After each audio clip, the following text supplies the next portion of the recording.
अजमेर जिले में आपातकालीन स्थितियों से निपटने की तैयारियों को परखने के लिए एक व्यापक नागरिक सुरक्षा मॉक ड्रिल आयोजित की गई। सायरन बजते ही पुलिस, प्रशासन और राहत एजेंसियां सक्रिय हो गईं। नसीराबाद स्थित गेल प्लांट और सराधना के एचपी डिपो में काल्पनिक दुर्घटनाओं की सूचना के बाद दमकल और एम्बुलेंस टीम तुरंत रवाना हुई। इसी क्रम में सराधना स्थित आईओसी डिपो में बम फेंकने की सूचना पर कलेक्टर, एसपी, एसडीआरएफ और सिविल डिफेंस की टीमें मौके पर पहुंची और रेस्क्यू ऑपरेशन चलाया गया। जवाहरलाल नेहरू अस्पताल में चिकित्सक एवं पुलिस प्रशासन को अलर्ट मोड पर रखा गया। जिले के कलेक्टर और एसपी की निगरानी में मॉक ड्रिल का यथार्थपूर्ण क्रियान्वयन सुनिश्चित किया गया।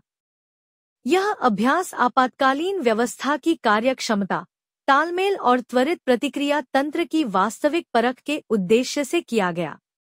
इसमें एयर रेड सिमुलेशन था, जहाँ पर ऐसी सूचना मिली कि यहाँ पर कोई एयर रेड हुई है और कोई कुछ बॉम्ब ड्रॉप किया गया, जिसकी वजह से फायर हजार्ड यहाँ पर हुआ, फायर इंसिडेंट हुआ। तुरंत जो था यहाँ पे भी जो अवेलेबल इनके पास मशीन्स थी और जो फायर टेंडर्स थे उनसे आग बुझाने का काम किया गया और हमारे सभी जो अधिकारी थे सभी को कंट्रोल रूम पे सूचना मिलते ही सभी यहाँ पहुँचे। हमारी फायर टेंडर्स भी पहुँचे, सिविल डिफेंस की टीम भी पहुँची और सभी का रिस्पांस टाइम भी नोट किया गया। इनके साथ एचपीसीएल के साथ कोऑर्डिनेशन और स्मूथ हुआ है इससे, और हमारे सभी जो एजेंसीज हैं उनको डेफिनेटली ऐसे मॉक एक्सरसाइजेज से उनमें आपस में कोऑर्डिनेशन बढ़ता है। रिस्पांस टाइम नोट किया गया है और जो ऑब्जर्वेशंस हैं वो सभी को डीब्रीफिंग सेशन में बताए जाएंगे। पास में ही एक बिल्डिंग आइडेंटिफाई की गई जिसमें जिनको इवैक्यूएट किया गया उनको वहाँ ले जाया गया। जिन लोगों को रेस्क्यू करके माइनर इंजरीज थी उनको पीएचसी पे ले जाया गया और जो जिनको ज़्यादा इंजरीज थी उनको जेएलएन रेफर किया गया। तो उसका भी सिमुलेशन किया गया ताकि वो प्रिपेयर्डनेस भी हमारी चेक की जाए।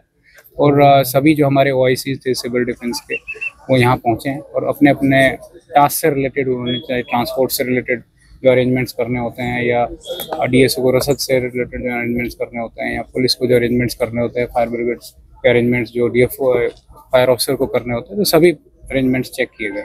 इसके अलावा भी सर और भी सिमुलेशन एक्सरसाइजेज अभी जिले में चल रही है। एक नसीराबाद में जो हमारा गेल का बोटनिंग प्लांट है वहाँ पर चल रही है। किशनगढ़ एयरपोर्ट पे भी एक सिमुलेशन एक्सरसाइज। सब ठीक ठाक मॉक ड्रिल में सभी का रिस्पांस टाइम ठीक रहा है और जो ऑब्जर्वेशंस हैं जो निकल के आया है किस तरह से कोऑर्डिनेशन इसमें और बेटर कर सकते हैं उसके बारे में ब्रीफिंग सेशन में संबंधित को बताया। सूचना मिली कि एचपीसीएल सराधना के अंदर एयर स्ट्राइक हुई है, उससे कुछ हादसा हुआ है। उसके बाद में अभी हमारे पास 3 मरीज लाए गए। तीनों मरीज को प्राइमरी एड देकर ट्रीटमेंट दे दिया गया। इसके अंदर से पेशेंट अभी कॉन्शियस है, एक पेशेंट सीरियस था, उसको सीपीआर दिया, सीपीआर करके वो भी रिवाइव हो गया और 2 पेशेंट है, 2 पेशेंट का आईवी फ्लूइड लगा दिया, इंजेक्शन लगा दिए और उनको ट्रीटमेंट शुरू कर दिया। फोन आया था आज, जैसा कि इसकी ड्रिल चल रही है, एक एयर स्ट्राइक की सूचना मिलते ही ड्रिल के तहत वहाँ से रेस्क्यू करके लाए गए पेशेंट्स को और बहुत ही कम समय में यहाँ सराधना से यहाँ हॉस्पिटल जेएलएन पहुँचाया गया और यहाँ प्रशासन और विभिन्न संगठनों, स्काउट्स, पुलिस, लोकल एडमिनिस्ट्रेशन और हॉस्पिटल के जो स्टाफ है इनके सहयोग से तुरंत ही घायलों को उपचार दिया जा रहा है और सारे घायल अभी ठीक है। सर घटनास्थल पर क्या सूचना थी, क्या घटनाक्रम? घटनास्थल पे एक ड्रिल के तहत जो आज ये अभ्यास किया जाना था उसके तहत एयर स्ट्राइक होने की सूचना थी और उसके तहत जो भी उसके आगे संभावित कॉन्सिक्वेंसेज है उनकी किस तरह बेटर प्रिपरेशन की जाए उसके तहत ये कार्यक्रम किया। कितने घायल? 3 लोगों को हॉस्पिटल लाए।